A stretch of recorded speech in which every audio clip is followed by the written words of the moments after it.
आज मैं आपके सामने इस वीडियो में वाक्य के बारे में बताने जा रही हूँ। वाक्य, जैसे मैंने आपको अपनी पिछली वीडियो में जो है वाक्य के परिभाषा के बारे में और वाक्य के रचना के आधार पर भेद बताए थे। उनके अंग भी, उद्देश्य और विधेय, यह भी मैं अपनी लास्ट वीडियो में बता चुकी हूँ। आज आपके हैं अर्थ के आधार पर वाक्य भेद। तो बेटा सबसे पहले वही वाक्य होते क्या हैं? शब्दों के सार्थक समूह को वाक्य कहते हैं। शब्दों के सार्थक समूह को वाक्य कहते हैं। अब हम आते हैं इस पे कि अर्थ के आधार पर वाक्य भेद। अर्थ के आधार पर वाक्य के 8 भेद होते हैं। कितने होते हैं? 8 भेद होते हैं, जिसमें पहले है विधानवाचक वाक्य। विधानवाचक वाक्य। अब आपका प्रश्न है कि विधानवाचक वाक्य किसे कहते हैं? तो विधानवाचक वाक्य कहते हैं जिस वाक्य से किसी क्रिया या किसी बात के होने का बोध हो। जैसे बता रही हूँ बेटा, जिस वाक्य से किसी क्रिया या किसी बात के होने का बोध हो उसे विधानवाचक वाक्य कहते हैं। जैसे मोहन खाना खाता है। मोहन खाना खाता है। तो यहाँ क्या है? मोहन क्रिया कर रहे हैं खाना खाने की, तो ये आपका कौन सा वाक्य है? विधानवाचक वाक्य है। जैसे और भी बहुत सारे एग्जाम्पल हैं। तुम जा रहे हो, ये वाक्य हो सकता है। फिर ये हो सकता है कि गंगा हिमालय से निकलती है।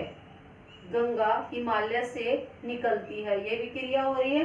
तो यहाँ पर जो है मैंने आपको फिर से बता रही हूँ, विधानवाचक वाक्य जिस वाक्य से किसी क्रिया या किसी बात के होने का बोध होता है उसे विधानवाचक वाक्य कहते हैं। फिर आपका अगला है निषेधवाचक वाक्य। निषेधवाचक नहीं का बोध होता है, जिसमें आपको शब्द से पता चलता है जिस वाक्य से किसी कार्य के न होने का बोध हो। बड़ा इजी है बेटा ये। निषेधवाचक वाक्य जिस वाक्य में किसी कार्य के न होने का बोध हो उसे निषेधवाचक वाक्य कहते हैं। जैसे तुम ध्यानपूर्वक नहीं पढ़ रहे हो। नहीं पढ़ रहे हो। तो ये आपका क्या है? इसमें किसका बोध हो गया? नहीं का। तो उनका किसी कार्य के न करने का बोध हो गया, तो ये किस में आएगा? निषेधवाचक वाक्य में। जैसे ये भी आ सकता था आपका मोहन खाना खाता है। अगर आपका ये यहाँ आ जाए कि इसको निषेधवाचक वाक्य में बदलिए,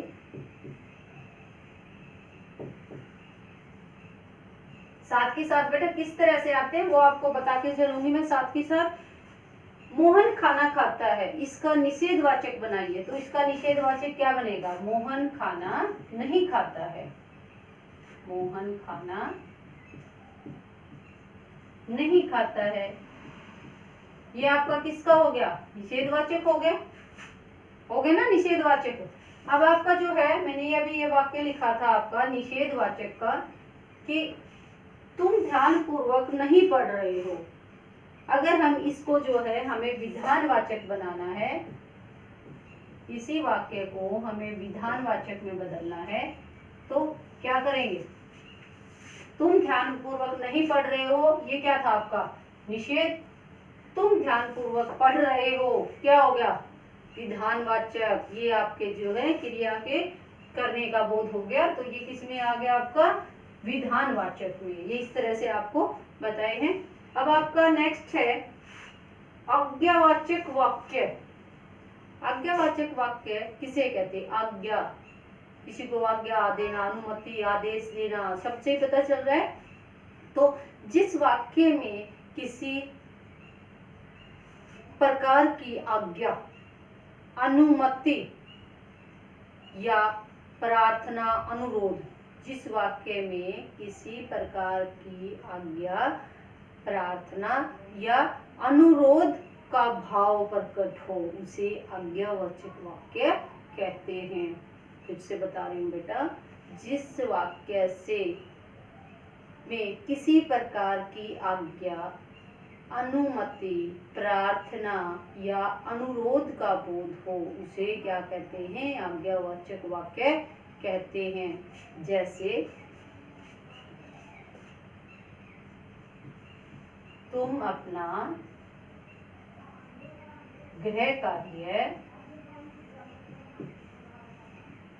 ध्यान पूर्वक करो, ध्यान पूर्वक करो। तुम अपना कार्य ध्यान पूर्वक करो, मतलब ध्यान से करने की क्या कहा गया? उसको आदेश कहा गया है, आदेश दिया गया है कि तुम अपने कार्य को ध्यान पूर्वक करो। यहाँ पर समझ आ गया सभी को?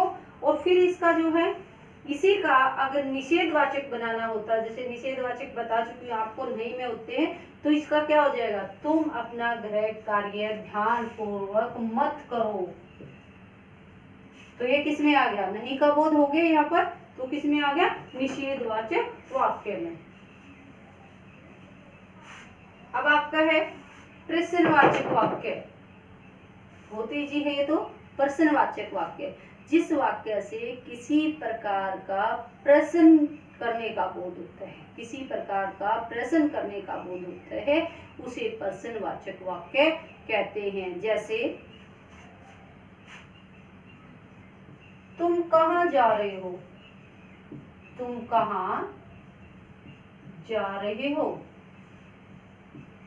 तुम कहाँ जा रहे हो?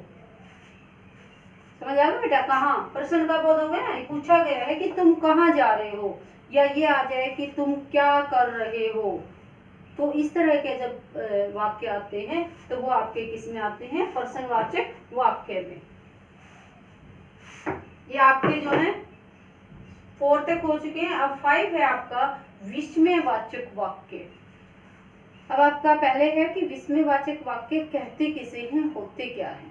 जिस वाक्य से आश्चर्य, शोक, हर्ष, विस्मय, रिपीट अगेन बेटा, जिस वाक्य से किसी आश्चर्य, शोक, हर्ष, विस्मय आदि का बोध हो, किसी प्रकार का आश्चर्य हो, हर्ष हो, विस्मय हो या शोक हो, तो इस प्रकार के जो वाक्य होते हैं उन्हें जो है विस्मयवाचक वाक्य कहते हैं। जैसे वाह कितना सुंदर दृश्य है, वाह कितना सुंदर दृश्य है।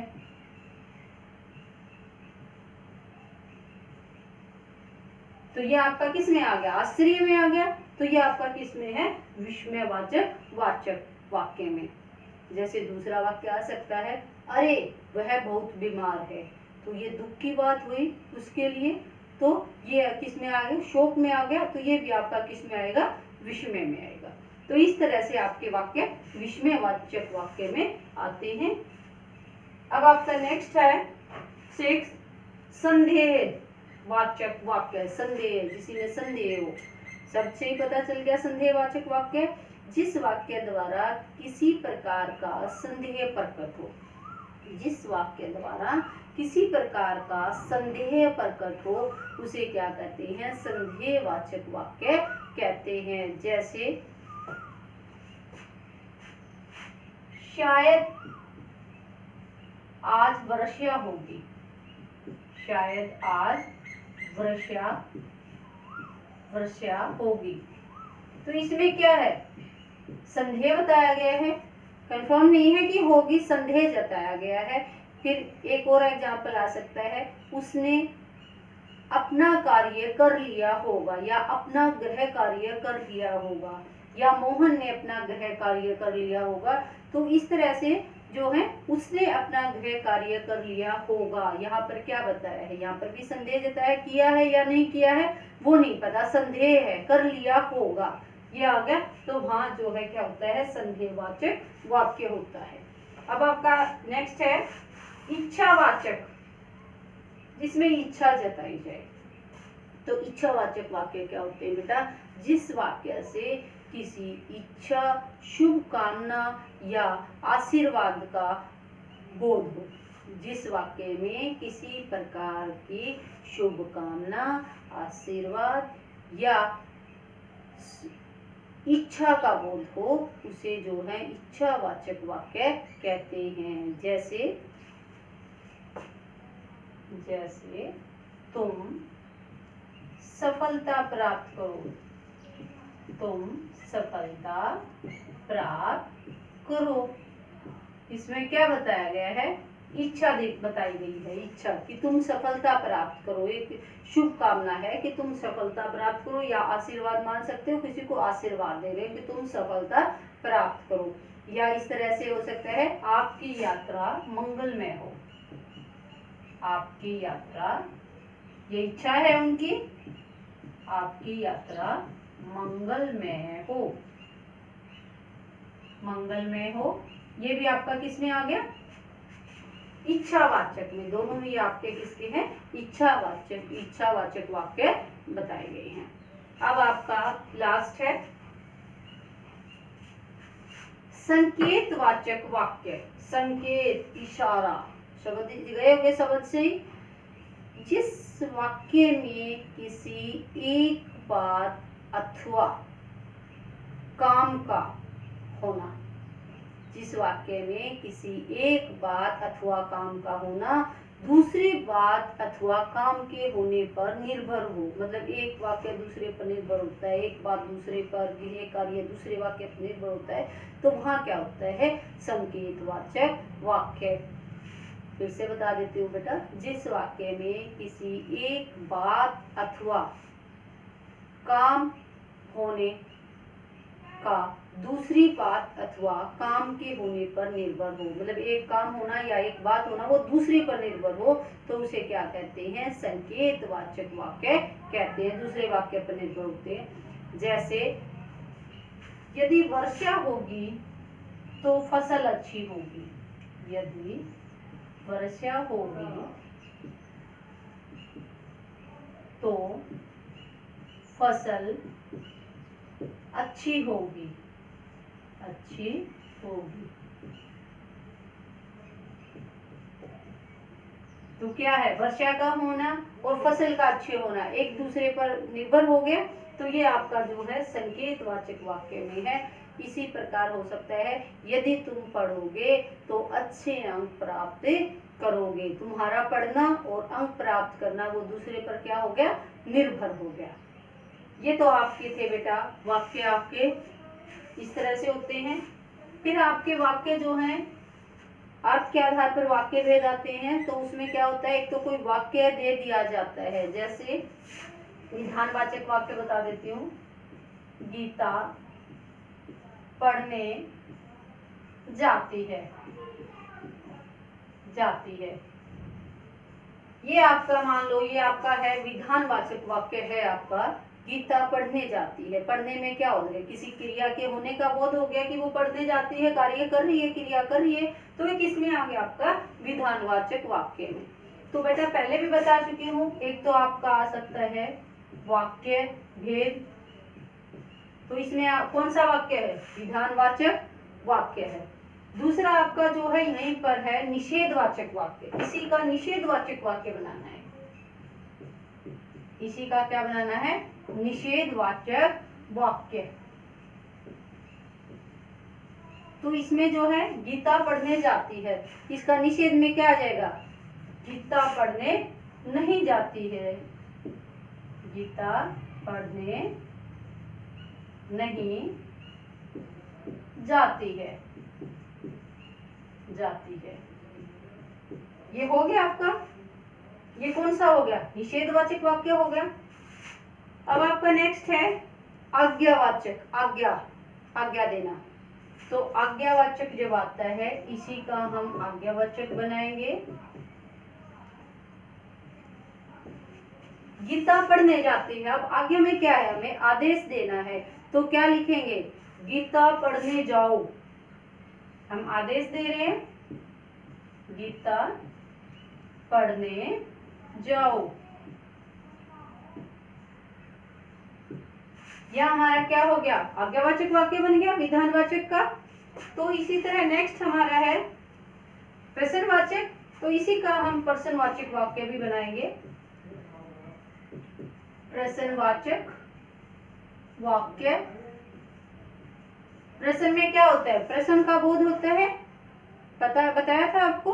तो इसमें क्या हो जाएगा, प्रश्न पूछा जाएगा, क्या गीता पढ़ने जाती है, क्या गीता पढ़ने जाती है, जाती है, क्या गीता पढ़ने जाती है। यहाँ प्रश्न का बोध हो गया, तो ये आपका क्या बन गया, प्रश्नवाचक वाक्य बन गया। इसी तरह से आपका नेक्स्ट कौन सा है, विस्मयवाचक वाक्य। तो इसी का हम बनाएंगे विस्मयवाचक वाक्य। पहचान तो सभी लेंगे, बदलना बता देती हूँ आपको। पहचान तो वाक्य भेद, इसके आगे अगर लिख दिया जाए वाक्य भेद बताइए, वाक्य भेद, तो यहाँ पता है आपको कौन सा वाक्य है, प्रश्नवाचक वाक्य था। और अब यहाँ पर गीता पढ़ने जाती है, इसका हमें कौन सा बनाना है, विस्मयवाचक वाक्य बनाना है। तो विस्मय, विस्मय में क्या होता है, हैरानी वाली बातें आती हैं। अरे गीता पढ़ने जाती है, क्या जाएगा, अरे गीता पढ़ने जाती है, पढ़ने जाती है। ये आपका क्या बन गया, विस्मयवाचक वाक्य बन गया। अब आपका नेक्स्ट है संदेहवाचक वाक्य। संदेह बताना, शायद, शायद आ जाएगा, शायद गीता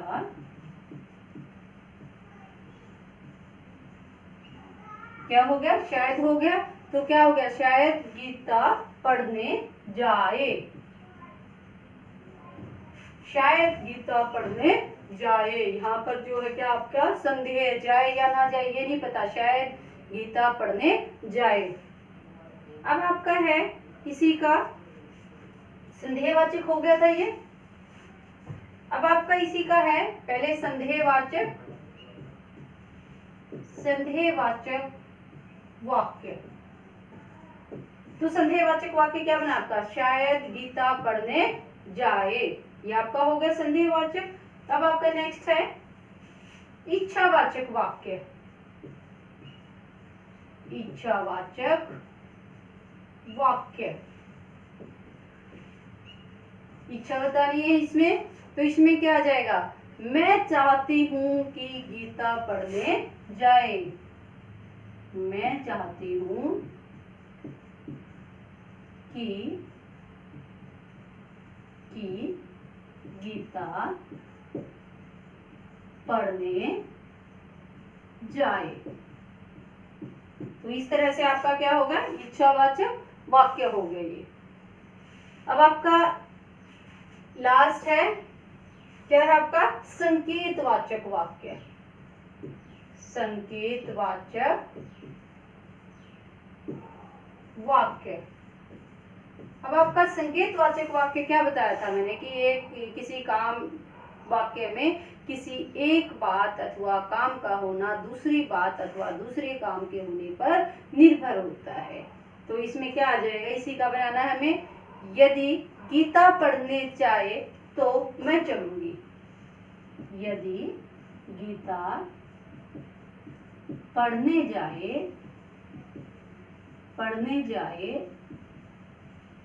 तो मैं चलूंगी। यहाँ पर हो गया निर्भर, इस पे मैं चलूंगी। तो बेटा आपको मैंने एक वाक्य के ही अलग अलग आपको समझाए हैं, कैसे इनको बदलना है, कैसे इनमें बदलाव लाना है और किस प्रकार ये बदले जाते हैं, सभी को समझ आए होंगे। अब आपको एक दो चार वाक्य और बता देती हूँ किस तरह से आपको करने होते हैं।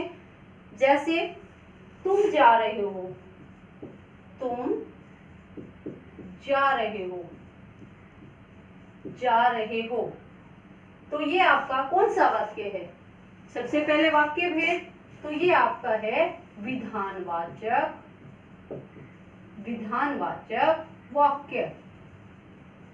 विधानवाचक वाक्य है आपका। अब इसी को जो है अगर आपको प्रश्नवाचक बनाना है तो क्या आ जाएगा? क्या तुम जा रहे हो? क्या तुम जा रहे हो? ये आपका क्या बन गया? प्रश्नवाचक वाक्य। ये आपका प्रश्नवाचक वाक्य बन गया। इसी तरह से जैसे आज्ञा देते हैं, एक आज्ञावाचक का बता देती हूं, तुम पढ़ने बैठ जाओ। तुम पढ़ने बैठ जाओ। किसका है ये? आज्ञावाचक। आज्ञावाचक। यदि इसी वाक्य को हमें, आज्ञावाचक को हमें संदेहवाचक बनाना है तो क्या करेंगे? संदेह दिखाना है तो क्या लिखेंगे इसमें? अब तुम पढ़ने बैठ गए होंगे। शायद अब तुम पढ़ने बैठ गए होंगे। ये आपका क्या हो गया? संदेहवाचक। ये आपका क्या था? संदेहवाचक वाक्य। तो ये आपके यहाँ तक थे बेटा। सभी को समझ आए होंगे। मैंने 2 तरीके से आपको बताए हैं। इसके अलावा मैं अपनी अगली वीडियो में आपके सामने जो मैंने पिछले में बताया था रचना के आधार पर वाक्य भेद, उसमें मैंने आपको बताया था प्रधान वाक्य और प्रधान उपवाक्य और आश्रित उपवाक्य होते हैं मिश्र वाक्य में। उसके आधार पर जो है फिर आश्रित उपवाक्य के भेद होते हैं, जो कि आप अपनी मेरी जो है अगली वीडियो में देख सकते हैं। इस प्रकार आपका ये टॉपिक यहीं समाप्त होता है। इस मेरे चैनल को सब्सक्राइब जरूर करें ताकि आप जो है मेरी अगली वीडियो को पा सके। मैं जब भी वीडियो डालूंगी बेटा, सब्सक्राइब करने के बाद वो वीडियो आप तक आसानी से पहुंच जाएगी और आप देख सकते हैं। धन्यवाद।